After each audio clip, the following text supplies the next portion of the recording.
Hello, thinkers. Welcome back to the Apex Mind and welcome back to another episode of the Apex Arena. In this part of the discussion, we discussed Krishna's morality, we discussed the Bhagavad Gita, we discussed more about the caste system, and we went over some very interesting things that I'm not going to spoil in the intro. Anyway, if you also want to be part of these discussions, just shoot me an email at my email ID and let me know that you also want something to discuss. And you can always comment down below and let me know there as well. So let's see what is so interesting about this discussion and what exactly is Krishna's morality anyway. But it comes back to this problem that if we or anyone accepts Krishna's divinity, it becomes a great of a problem that being who knows everything, who knows that even if he created it from a very kind of a righteous perspective, he wanted it to be in a very distinctive way rather than discriminative. But he knows that the let's call us as children. So basically, his children are going to not understand what he wants to give. His Right, children are going to kill each other horrifically, and he definitely. knew the greatest evil possible outcome which is going to come. And then I think if I have 10 children, and if I want to give such a decision, then I will rather not make the decision itself Okay. than to just do it anyway, knowing that in the future it's still going to thrive in the best possible manner, and so it is going to be evil. So rather than just sacrificing many lives for it, where we see how much evil is going on in that name, rather than doing that, I will not do it because I don't think the Varna Vyavastha or the basically the one which became caste system has given any real benefits to the society because one can come and say that oh it has given reservation to the outclasses, but the outclasses became outclasses because of the caste system.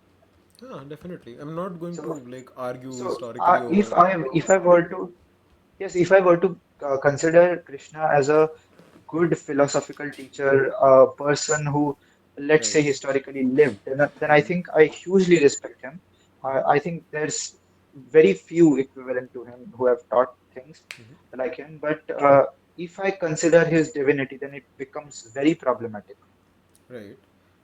It becomes problematic because he was not able to prevent any future atrocities from happening, right? Yes, considering he says that, He in sees where everything, 10th then how come chapter, he did that? 11th chapter, I know I am omnipotent, I am the source of everything, I'm time, I'm the destroyer of worlds. So he Yes. literally claims that he is the basic Abrahamic picture of a god, but then also we get these problems. So rather, I would like to say that, and I have this kind of picture in my mind that when I was to read the Mahābhārata, I would look at the situation that they were in the middle of the battleground and they were Right. actually telling these many things. So what I come to hear is that okay, this most of these things maybe he would have said it in a very compact or concise way, and he would have said it in a very short way.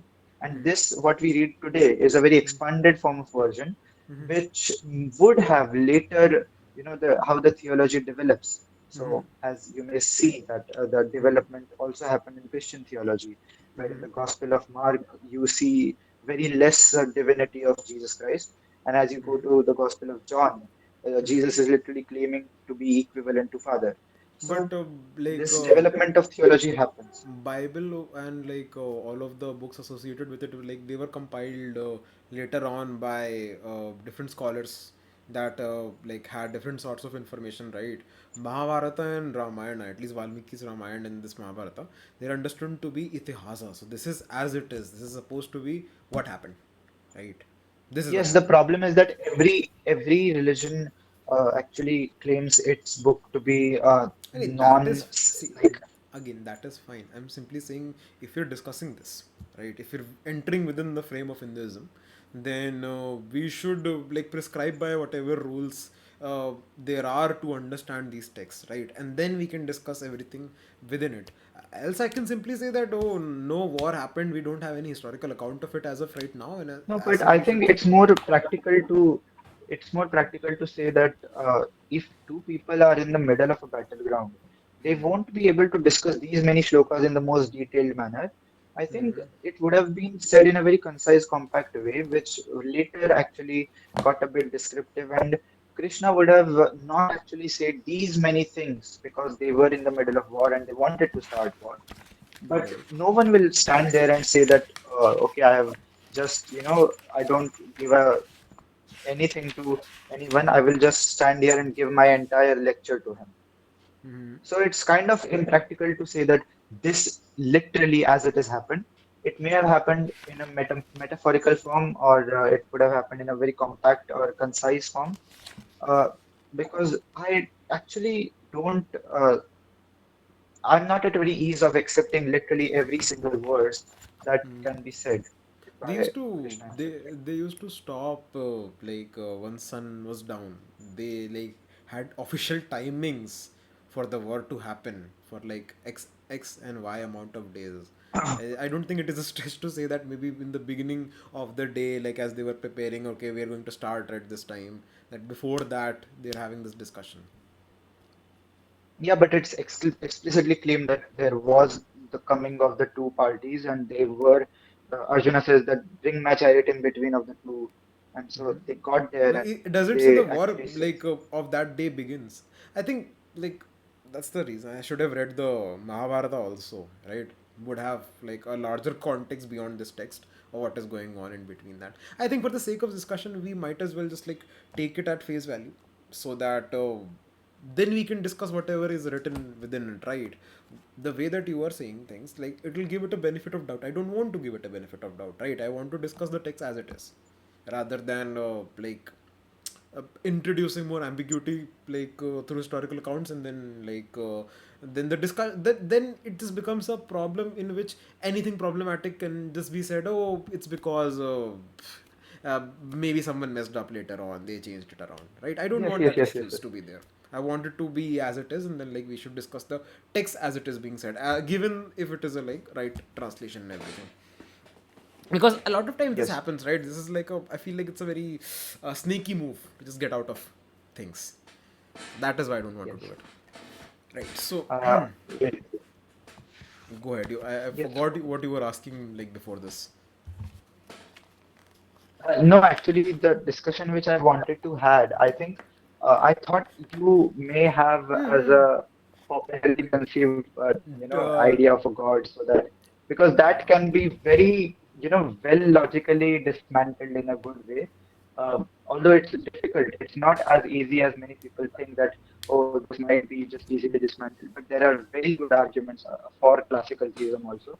And so even there though is most of them under logical scrutiny fail, but still I thought that you may have that kind of concept. And but the concept which you have, I had seen it, I had read it in Nagarjuna's book and in Advaita Vedanta also.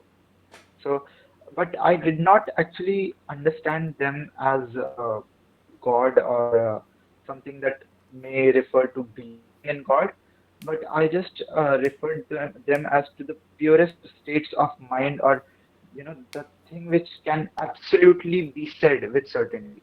all of spirituality, all of philosophy, all of science, all of human endeavor towards any sort of knowledge and understanding of the world is ultimately the same thing. It is an attempt at truth. That's all it is, right? Yes, So yes, that is the reason there are such overlaps between all of these things. Hell, Plato's theory of the forms technically like gives an idea of metaphysical forms, how they happens, and even he has a son, which is apparently truth and God and everything, right? It comes in philosophy as well.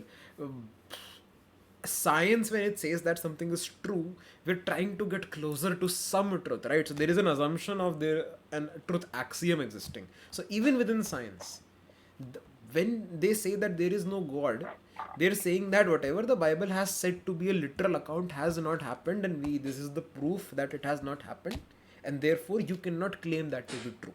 That is what they're saying, right? They're not saying that there is no truth. They're saying whatever you're claiming is not true.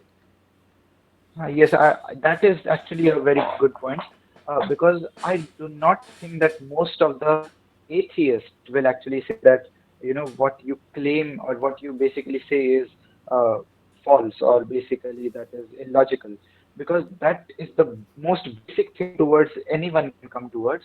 And most of the theists, let it be Richard Dawkins, Christopher Hitchens, or anyone, uh, they would explicitly argue, debate against the God which Christianity claims to be, the Islam claims to be. But even most of the Hinduism in the Puranas, in the various other books which have later come in, I think the 11th century or so, I think all of the Puranas, and very less are the books which are certainly, I think, very closer to what is the I definition as we discussed of truth.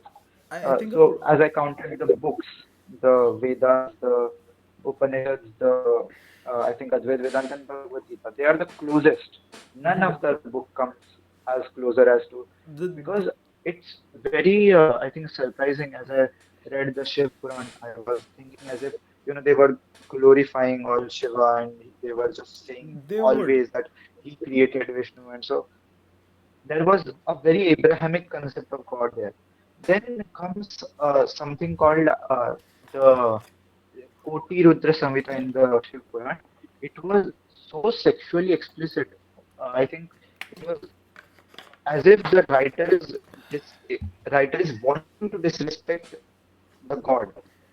Like, there was a story where, in Koti Rudra Samhita somewhere, that Parvati was actually meditating, and so Shiva got aroused.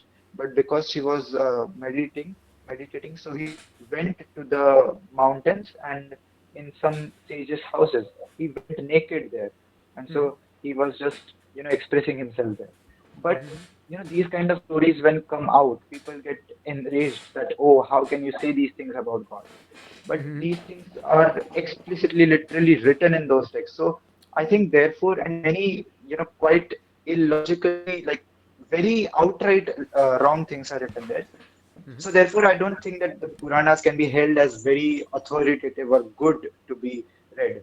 So I think these 4 to 5 books, I think I consider very at the root of Hinduism, and I think Hinduism is They quite atheistic or non-theistic as to refer to what Christians or Islam believes in. I mean, that would assume that they are the center of who decide that what qualifies as God, even though we are, like, our civilization is much older, right? Technically, we should be the ones who Yes. define the paradigm of what can be considered a god. But just to like tell you more things, there is a form of Ganpati, right? Who you only worship late at night, who you also worship by the use of your own semen. That is how you worship it.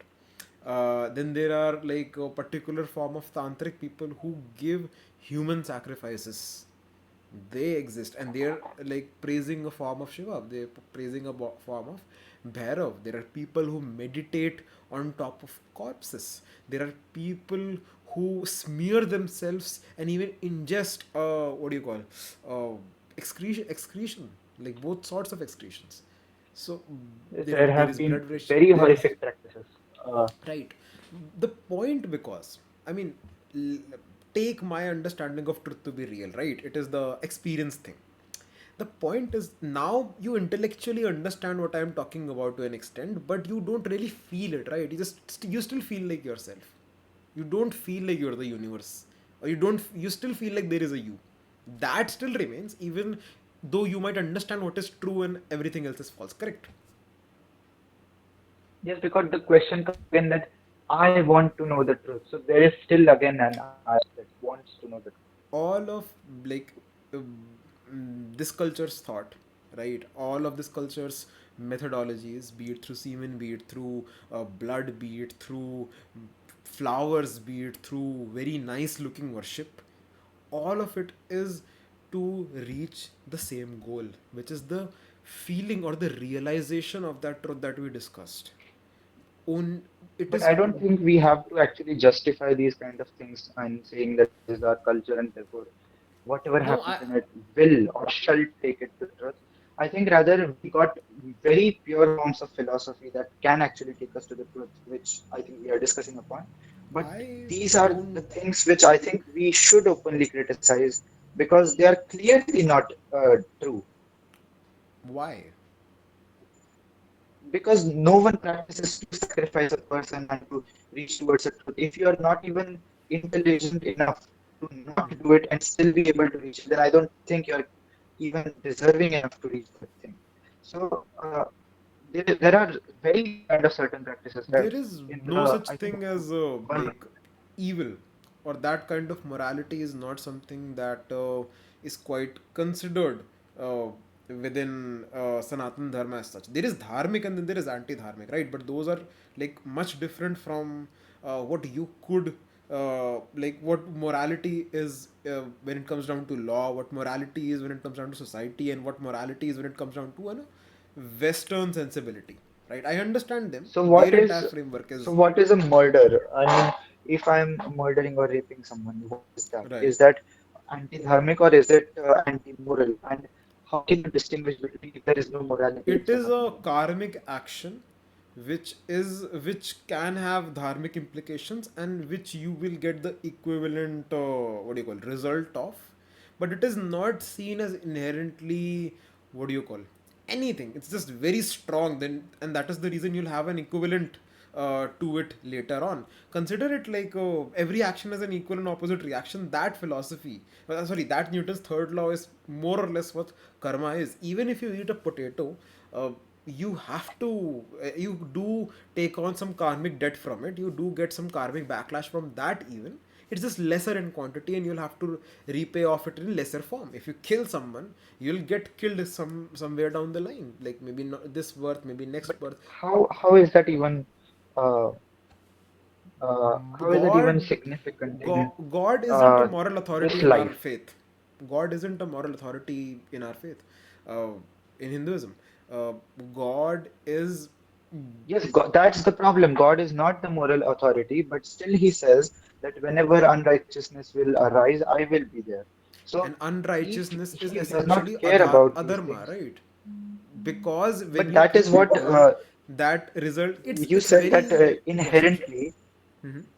inherently rape or something like that is different as evil rather than anti-dharmic. But that's exactly what was done in, disrobing Draupadi. Yeah, they were Right. removing her clothes in the entire. So that was literally what it is. And so if that is immoral, that is anti-dharmic. And I don't seem to have any example in either Mahabharata or Ramayana or even in Bhagavad Gita that is anti-dharmic, but it is not immoral. So whatever it is anti-dharmic can be considered as immoral. I can give you examples of what you would consider immoral but was very dharmic. What?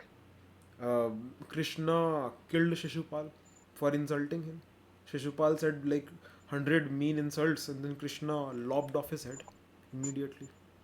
That is Yes. considered dharmic, right? Because it was like karmically ordained to happen. That is why it was dharmic. It was not anti-dharmic. Krishna can't do like anti-dharmic stuff, How right? how is that karmically ordained to happen?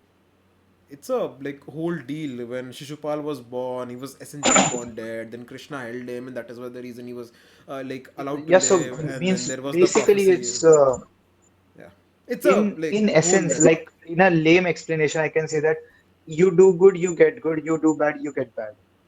Like No, there is in no a good very or lame bad. language, that's the meaning. You do something, you have to repay it. It can be good, it can be bad.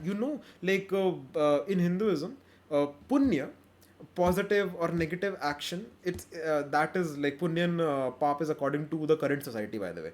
But whatever is considered a punya, also you will have to repay. It is a debt onto you. You having to be in a godly realm is an annoyance to you because you want to be like completely essentially reach moksha. You need to have no karma whatsoever remaining, whether it is good, whether it is bad. It is a nuisance, right? That is the major point of it. And when it Yeah, comes but it down to sounds as if it is very good, but okay it, when how it is that even having any reason that doing nothing is better than doing good? No, it's not nothing. It I is being nothing because you're lying, essentially. Like you are in an illusion, right? When I, let's say, go and I give a beggar some rupees, right, and that beggar can eat, I feel like this is a good action that I have done, right? But what does it reinforce ultimately? I what? gave beggar something. So there were three things that were there. Beggar existed, something existed, and I existed. It reinforces my I-ness. I-ness is translated as ahamkara in sanskara, in Sanskrit, which is basically the more you feel identify with yourself, the further away you are from truth, because it is an illusion. The world is an illusion. These people are an illusion. You self-existing are an illusion, and the only truth is that it's all one. And anything that takes you away from it is technically uh, filled with ahamkar and is technically discouraged within Hinduism. When you do good, whether you do bad, because it is a strong activity, it gives you an identity of sorts. That is the reason a lot of things that are encouraged, even the strong practices that we discussed, are supposed to be strong enough that you start disassociating. That is what they're trying to engage within you. If you're a bhakta, right, there are multiple paths in even given in the Bhagavad Gita. There is the bhakti yoga. You start identifying with something else so much, you lose sight of yourself, you go and you start disassociating, and that is when you arrive at the conclusion. If you are a karma yogi, you dissolve yourself in your work so much, in your duty so much, that your sense of self erases. That is what you're trying to reach. You're a Jnana yogi. What we did when we did the brain in the vat experiment and everything, you logically take everything away until you reach the conclusion and realization, oh, it is a non-dual thing. I don't exist, and you can believe it. There is the dhyāna yogi. What do they do? What do you do when you meditate? You either meditate on a single sense, whether it is your eyes, nose, or some sound, or you take everything away. The point is to remove the world, and then the question becomes what remains. Only when you reach a zero state in that, then nothing remains, even your sense of understanding that something remains or not. When you completely disassociate, that is when you reach truth. All of this entire culture is about reaching truth. What will be the difference between a person who have reached at that point and a nihilistic person? A nihilistic person identifies with everything except truth. A person who has reached truth identifies with just truth and nothing else. So they are like mirror images from of each other. In set theory, I think there is a like sign in which like you put two sets and like they like divided into uh, ah, I'm not very good at math, but yeah. The point is that they are like opposites in that sense. Someone who believes in truth and has reached truth, and someone who does not believe in that and therefore he is everywhere. Like a nihilistic person will have a very strong sense of I. A nihilistic Who person has will have a done very all strong these sense of the systems world. which you, uh, according to your theology, who has maintained or sustained or created all the system?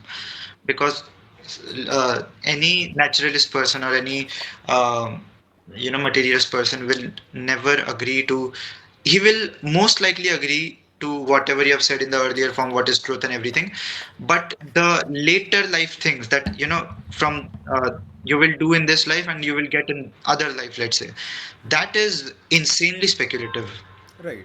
And it brings quite a lot of problems. Let's say, let's assume that there may be a 2-year-old girl who was murdered. So Right. the thing which we will question is that why did she have the fate of getting murdered? Why did she die in this very small age? And so many of the scriptures, even Manusmriti comes in and says that it was her prior birth things which she did, and because they were bad, she got the results in this birth, because in that birth supposedly she did not get enough of those payoffs. So now in this birth she has to do it. Uh, but it actually, creates a logical absurdity that, let's say if that girl was a boy in the previous birth. So let's say he was a boy, and he also murdered many people. He was a criminal. And what happens is that he escapes the government, he escapes the police, and lives a very, life that he wants to be well. He kills other and he lives just as he wants. Right. Of old age he dies, and he dies naturally of 70, 80 years. And now what will happen is that according to this system, the payoff is left. Now he will have to pay his debt.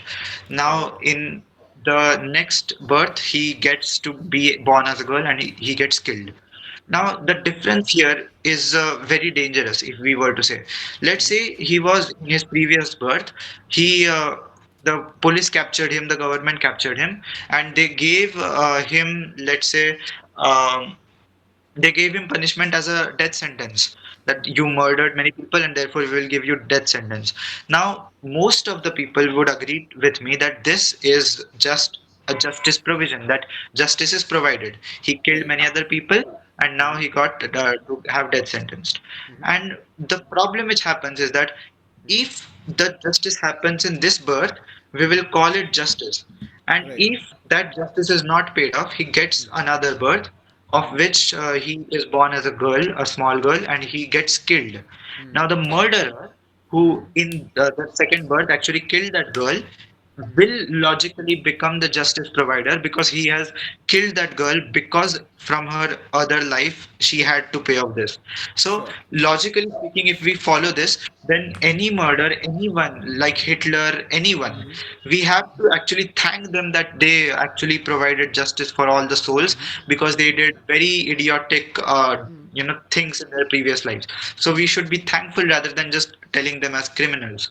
And this will start a chain with infinite regress, that the one who killed will become a problem, and he will get another birth where he himself will be killed, and there will be another murderer who will be again in the problem of this. So we get to an infinite regress. Well, this will never end. So what I'm saying is that if we introduce such a system of justification that will say that, oh, this girl was killed because of her previous birth, it creates logical absurdities rather than to just say that we don't know. Right. Okay. So I'm not going to go into the speculativeness of this, right? Let's talk since we are talking about the how it functions within society. So uh, within a society, within a dharmic society that believes in the concept of karma, what actually is ordained or what actually is supposed to happen? If someone gets killed, you don't punish the killer out of revenge. You don't punish the killer out of any sense of justice. You punish the killer out of the dharma which is ordained to you. You have been given the dharma that because you are a policeman, you're supposed to catch criminals. Because you're a lawmaker, you're supposed to deliver justice. And because you're an executioner, you're supposed to kill the guy. The same things So happen. because I'm a Society murderer, I functions. have to murder. No, you murder, right? But you don't get born as a murderer. That is not always your dharma, right? It's not something which No, is no, put but there forward to are you. various psychopaths we have seen that are actually like that. So They I do see. not think actually that to Let the say that, psychopaths justify themselves like that. The rest of society is also still following their dharma, right? Psychopaths exist to kill. There are then people who exist who are there to capture and kill those psychopaths. Society functions as it does. The only difference that this particular mindset has is twofold. The first difference is that there is no particular, what do you call, heat of emotion or heat of revenge or that kind of attachment to outcomes as such, right? You are doing things out of duty. You're not doing things because you enjoy them either way. Second thing that happens is that it's a way that functionally helps people healthily cope with circumstances in life. Imagine you are born without legs in a dharmic society, and then in a Abrahamic society, Abrahamic are like, oh, you are, I mean, or let's say like a neutral society, right? Materialist society. They're like, it sucks, man. You have a shitty life, and you're like, yeah, my circumstances were birth. My circumstances of birth were so shitty, right? I it is so unfair. A dharmic person there would be like, must be the result of my past action. No point.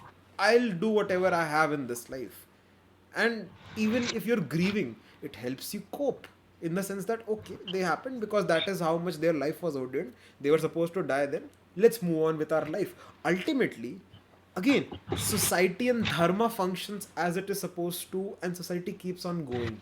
That is the entire point, right? The cosmic order is not uh, impacted. In fact, it is facilitated through this. Yeah, but cosmic order should not be like this, like right? Right. If these are the murderers and they are killing various people. Now, as you said that this was in their fate, so let's just forget. Now, this is a bit of obscene looking to me because it explains nothing than to just observe readily and sit like this and say that okay, this is has to be like this because it is in the permission of the Supreme. No, I mean, if you are delivering justice, if you're making sure functionally society keeps on working, right? If the person who did the immoral deed is killed off at the end of the day through the justice system, the only difference this makes is there is no undue suffering. People get a easier way to move on, whether or not your loved one dies. My loved one also recently died, right? Next day you wake up, people are still walking on the road, people, you are still eating, you're still sleeping, things go on. The only difference it is that that trauma hampers your ability, that like makes you functionally useless for a while. Ultimately you will also move on, everyone moves on. This is simply expediting that outcome, this is reducing undue suffering that you would have taken otherwise. Yes, I agree.